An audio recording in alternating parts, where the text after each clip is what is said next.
shot keeps working for them, they can stay at the table for a long, long time. Well, we heard Niels Van running 15 racks without the other guy in the competition making a shot. This is a great break. But if he gets a kick on that one ball, it's great. Now, well, can he cut the one ball in and retain position on the two ball? Well, he can definitely cut the ball in. The big question there is the second part of your question, the two ball. Okay, so it would appear that that one ball, after cutting the cue ball comes off the bottom cushion, side cushion. He could try and perhaps collide with the 6 and the 2. He could try and leave them alone and perhaps play the 2 down into the corner pocket. Doesn't go.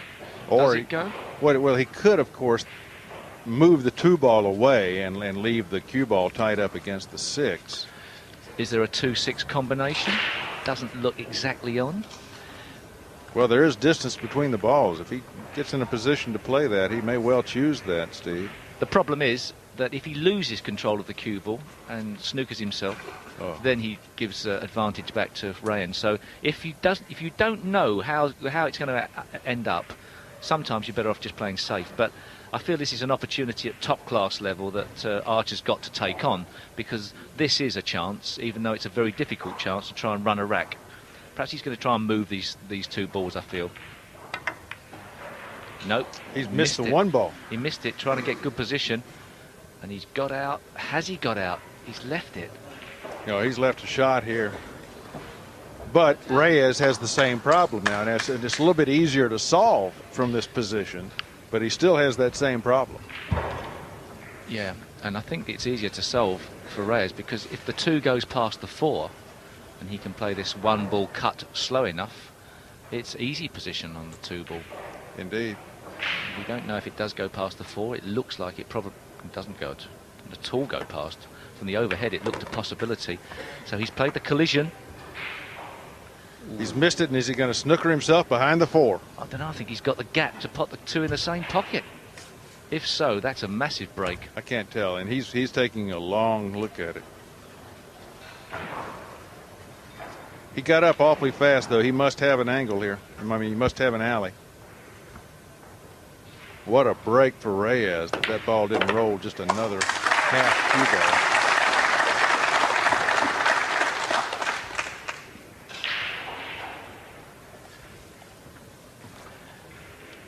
So he's been sitting down for a while, just calming himself for the formality.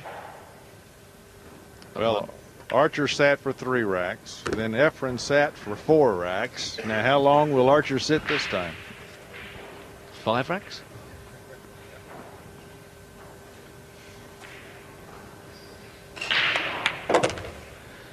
Mark Williams, apart from a couple of shots, sat through 9 racks.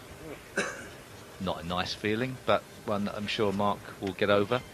I think he said he's got a tea time booked at 4 o'clock on the golf course. So, I don't know what time it is now. I've lost track of time. He's probably teeing off now, isn't he? He just might be. I don't have a watch on me either. Efren Reyes about to tie our match up at 4, and our race to 9 gets considerably shortened. And as Efren Reyes just knocks his 9 ball in, Mark Williams has sliced it into the trees. Yeah, but at least he gets to shoot. Efren Reyes ties us up at 4, and he'll be coming back to the table again with a very important break off. He wants to send that statement right back to Archer.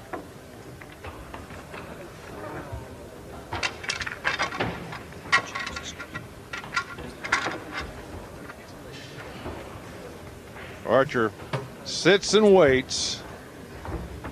Efren Reyes putting a little powder on his hands and slicking his shaft down. By the way, here's another look at that 5 ball that Efren missed there, Steve, and boy, you can see the frustration.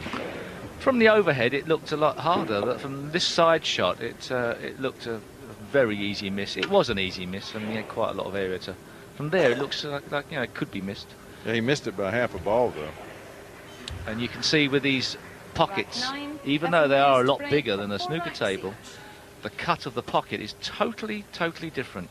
Whereas a snooker pocket curves round, the pool pocket has a definite point on it.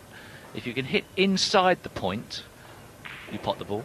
Hit outside the point or exactly on the point, you never make the ball. You see that cue ball there just coming to rest on a pocket that on the snooker table would have sneaked in, and that all of a sudden didn't. The cue ball just hit the point. There's the point. There's a look at the beveled pool pocket. The area with the cloth on it there is called the facing, and you talk about players, they always want to hit the face of that pocket if they're not going to go right in the center. One of the reasons why a ball potted down the rail is slightly easier in some ways than a ball potted from the middle of the table. Totally alien to a snooker player's mentality. And Reyes erasing the memory in the best possible way. Oh. But all of a sudden, it's gone wrong again. A positional mistake this time. He's just replaying that, don't know why. He's going to have to play either the 4 bank shot or risk the 4-9 combination, and it's not a certainty. No, and the 4-9, I don't see a great safety result if he misses that 9 ball. There's no safety here. He's going to play the bank or the 4-9 and screw to safety.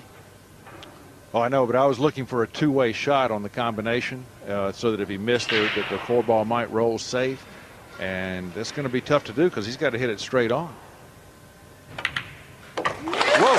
Let's not worry about safety. Let's make these extremely difficult combination shots and jump out to another lead. Efren Reyes leads 5-4. Welcome back to the Cardiff International Arena. It's the 2003 EmpirePoker.com World 9-Ball Pool Championship, and Efren Reyes, the master of 9-ball pool, has wrested control of this match once again from an unexpected first-round opponent, Johnny Archer, who would have liked to have played in a final, not the first round. Well, he has control, but he also has a break shot, and you can lose control easily on a break shot. What's the 6 ball going to do? It's going to stay out of the way, and he's still got control. He's got a shot on the 1. Look at the bottom of your screen. Rodney Morris getting through against Fabio Petroni. Warren Kiamco losing to Mark Holtz from Switzerland. Jeff Dunn from Scotland losing expectedly, I suppose, to Neil Fyon. Young against Tan, was it that expected? Yes, Young is the strongest guy in Korea. He's an amazing player. Steve Knight under pressure. Keep watching that ticker at the bottom of your screen and glance up to watch the master play.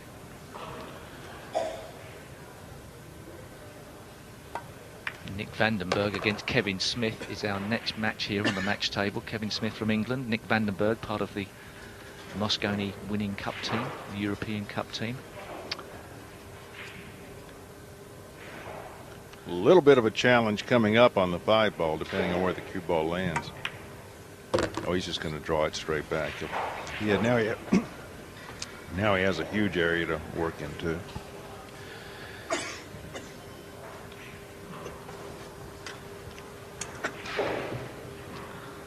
Yeah, another left-handed shot. Well, I don't know. Well, that does change things, obviously. Somehow he's going to have to try and get back into the middle of the table for this 6 ball. Doesn't want to collide with it. Now he's got a trickier shot to get on the 7. Well, that's not ideal, really, is it? Not at all. Can he avoid contact with the 9? Then it's okay. He can come back out into the middle of the table again, or back down the table. He's going to have considerably more distance between the... Oh, he's not. He played that angle tight. Don't go in off. And get going, he thinks. He's just got enough to be able to cut this ball in. So he's going to have to cut the ball in and go twice across the table to roughly the same position as the cue ball's in now. Efren normally plays such a conservative game. That shot was a bit of a surprise, but it's all worked out. That's all he had. Twice across the table, keeping the cue ball roughly on the straight line. So has he got enough speed? He's a little bit short of pace, but he should be okay from there. He'll be able to spin that cue ball off 2 cushions and back out to make the 9 an easy option. This will complete 3 consecutive racks for Efren. Boy, either one of these guys gets to the table, the other one gets a long rest. There haven't been any tactically critical outcomes of matches over the frame so far. Good rack win there for Reyes. At some stage in some of these longer race matches, there becomes a rack that is a bit of a nightmare to unfold, and it can be a turning point. As yet, most of the play's been open. Well, it has indeed been open, and frankly, I'm looking forward to one of those racks where there's a lot of ugly balls tied up, and they have to play safeties and play strategy. There's no one better at strategy than these two. And here's 2 more players good at strategy. Corey Deuel on your left, talking to his good friend Rodney Morris. 2 great talents there. Corey Deuel hasn't had the best of the action here on the match table this week, but that doesn't mean to say he's not one of the favourites. And the X factor, Morris coming back to the fold